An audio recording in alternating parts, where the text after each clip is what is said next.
Players of the month. Hey, David pulled that guy. That Mike Trout guy is pretty good, at least from what I hear. 349, 10 home runs, 24 runs driven in.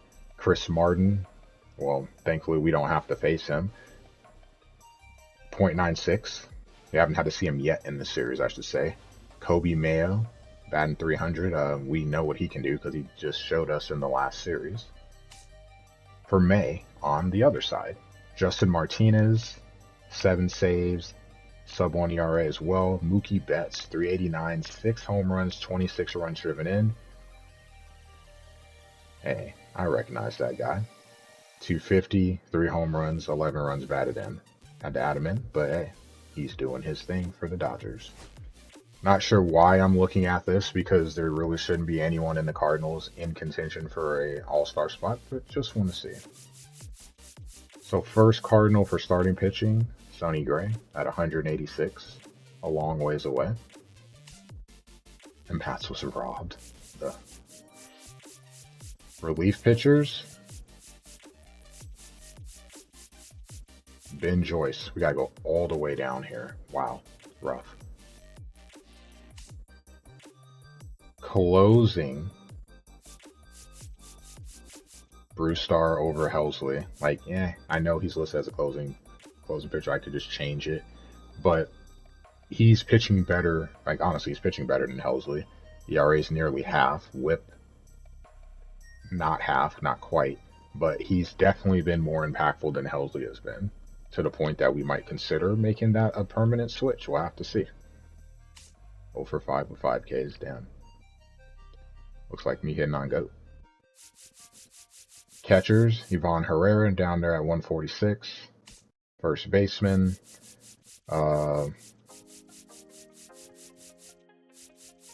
Luis Ariz. I had to miss him. 302K. I did want to go a little further down. Wilson Contreras at 240. Oof. Second base, no one. There shouldn't be, because I don't have a primary second baseman, so JC. Third base, Carp. Sitting right there, 246K, 15 home runs, 31 runs driven in. I don't expect Carp to, make that, but we'll see. See how close he can get. Shortstop, Mason Wynn, 214. And then your outfielders. Yelich, Daddy Yelly, leading the way for the left fielders. Brian Reynolds, Kyle Schwarber, 3 really good guys right there. And then going down for us, nothing. Center field, Grichuk, having a great season so far. Thankfully, we haven't had to really deal with him too much. He hasn't hurt us. Tommy Edman, we miss you. Please come back. And then Michael Ciani down there at under 40K. Right field, we should have a group here because pretty much they're all right fielders. Alec Burleson, 296K. Speaking of Nick, there he is right there. 259K. Newbar, 227K. And then that would have been Walker. Adele would be the other one, but Adele shouldn't have that many votes because he hasn't played that long. Scott there, 102, and then Adele at 80K. Getting some at-bats with him, so we'll see how things are going. Then designated hitter, of course, Ohtani. Like, there's really no need to even look at anything else. Let's look at stats. Look at this. All these guys hot because of the last couple of days. That's what happens when you have a couple of games where you have 20 hits. Kind of crazy. Looking at home runs, Carp and Burleson leading the way, both double digits. You got Wynn with 8. Ciani, the only thing he can do is hit home runs, apparently. Struggles doing anything else. In Newbar, he's been starting to heat up. So again, you guys with your boosts have definitely helped, because some of these guys have definitely been able to take advantage of the boost and be productive. Runs driven in, Carp leading the way, no surprise there. The big one is Luis, because Luis, again, talking about the lineup, because he bats first, and then 7 through 9 have been hitting better. He's getting opportunities to hit with runners on base, and he's been able to take advantage. Batting 318, as is Brendan Donovan. First time in a while I've had guys that are able to bat over 300. The only guy that we've had in the last couple of years was Newbar. That was last year's game. And he was in 300 for a while. Then he got hurt and then struggled coming back. But I think I ended up finishing like 303 with them. So nice to see. Slugging, Burleson and Carp leading the way. OPS, Burleson and Donovan leading the way, both over 800. Burleson almost at 9. Wow. Strikeouts, a lot. Carp 63. I mean, we're going to have a lot of strikeouts because we're still worst in the league, but that has slowed down some, so that's definitely been helpful. But yeah, Carp's already at 63. And we already know he's going to be at least 150 by the time this season is over. There is something else I did want to look at, though. Stolen bases. Well, that's earlier on, but I wanted to look at runners in scoring position. Got to go all the way to the end here. This right here. Now, if you've been watching this franchise series, streams last year, the year before, this is something we struggled with. We could get hits, but we struggled hitting with guys on base. And then you had some guys like Goldie who actually hit worse with runners in scoring position. It's supposed to be the reverse. You tend to see better pitches because you kind of have to attack a little bit more. You can lay off of stuff and force the pitcher to throw strikes. We've got a couple guys over 350, and that's something that has been a struggle the last couple of years. Ivan Herrera hitting the ball well, Newbar, and Donovan, all three hitting the ball well with guys on base. You've got Arise hitting 323 as well, so that helps. And then a couple others above 300. Adele, fresh. We don't have all his at-bats, so I don't get all the credit for that. And then Pedro Baez hitting 300. Hopefully, this is something I will say. This is a bad one here. Look at that, Carp 109. Look at that clutch. That's rough. But Carp is hitting well, so I expect that to trend up. But then again, he did start the season batting like 3%.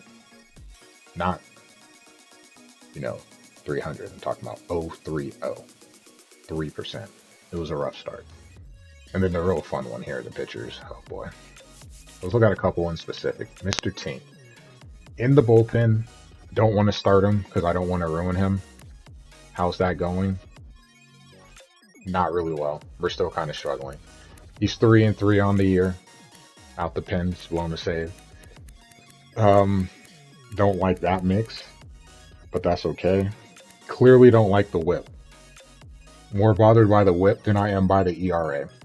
Got to get that number down, but he is young. Looking at his recent games, the last two, ouch. That game against Baltimore was tough because everyone was giving up runs. Rough one against Arizona as well. He started this one because of the injury to Miller, but yeah, this one was rough. Look at that, 10 runs against the Mets. The Mets hate me. I'm convinced of this. Josiah Gray, another guy that's young that we hope can be impactful in this franchise since we're going to get through 2 seasons, at least 2 played seasons. Okay, 2-6. I mean, his ERA is high too, but the thing with him is we've seen good and we've seen bad. Kind of the same with Tink. Whip is at 1.76, only 1 quality start so far. His first start against the Angels was rough because he was held them hitless through 4 and then gave up 8 hits in the next 2 innings. So that's kind of how it's been with Gray. When he's good, he's been really good. When he's been bad, he's been really bad. But he's young, doesn't have a lot of experience on the mound, so we're going to take what we're going to get from him. I'm hopeful that as we go further along, he'll start to get some progression and some of those numbers will go up, and he's someone that we can rely on at the end of the rotation. Brewstar definitely wouldn't have as many wins as we do now if we didn't have him. I know he's regressing, but he's actually pitching pretty well for us. Got 7 holds. Yes, he's blown a save. 22 innings ERA of 2.45. Would never complain about that. Out the pen, a whip under 1. Given how we have struggled, that's hopeful. 19 Ks to 4 walks. Colin Poche. Some good, some bad. A throw-in in the deal for, getting rid of Arenado. ERA almost 5, whip 1.44. He's been hit or miss, kind of going through stretches of being good and not good of late. It's been kind of good. Inning in the third, nothing. Inning in the third here, a couple of walks and a hit. Got the out for the save there. And then you see the 2 outings before rough. But then before that, good string of games. So he's been kind of up and down. We'll see how he looks as we go through, but he's a free agent at the end of the season. If we don't really like where things are going, we could move him for a prospect, or we just let him walk. We'll have to see. And then the last guy I want to look at, and I want to look at the bad. I don't want to look at the good because I know Matt's, and I don't want to have to see his stats. Bobby Miller, the big piece in getting rid of Nolan Gorman, and you see, started 4 games for us. He has 1 loss, no wins. ERA's at 5.91. The reason being is this game right here. Rough 3 innings against Texas, but against Kansas City, he was good until he got hurt. Against Philly, he was good. A 2-run home run to Max Kepler. Pittsburgh start, too many runs. And then the Cincinnati start, 2 runs. We like what we've seen out of him so far. The Texas start, I think, was an aberration. His next start will be probably against 4-5-1-2. It should be against 5-1-2. It should be against the Royals, so he'll avoid the Dodgers. But we hope that he'll be a solid guy in the rotation as well. His overall is a 72, but looking at his attributes, because he throws so hard. And then last thing, overall for this, before we get into games, June. So we're finishing up a 3-game series with Texas, going for our first sweep this season. We got a day off before, day off after, which will be big because after that we have 13 games in a row. But you can see we're continuing a stretch facing the Guardians, the Royals. They lead their division. The Dodgers lead their division as well. But so far on this campaign, as Baltimore leads theirs and Texas as well, we're doing good so far against the division leaders. So be a little bit of a lighter month in terms of talent we're facing. So I'm hopeful that we can maybe see a winning month here. The Royals, while tough, they're not as talented. They're not the Mets. They're not the Phillies. That lineup isn't as scary. The Dodgers, of course, they're scary. We'll see how that goes. But then you got Toronto, you got Milwaukee, and they don't have Contreras. He's injured, so that's 4 games against them. You've got the White Sox for 3. We know they're bad. The Reds at home for 3. Hopefully we don't have to see Hunter Green.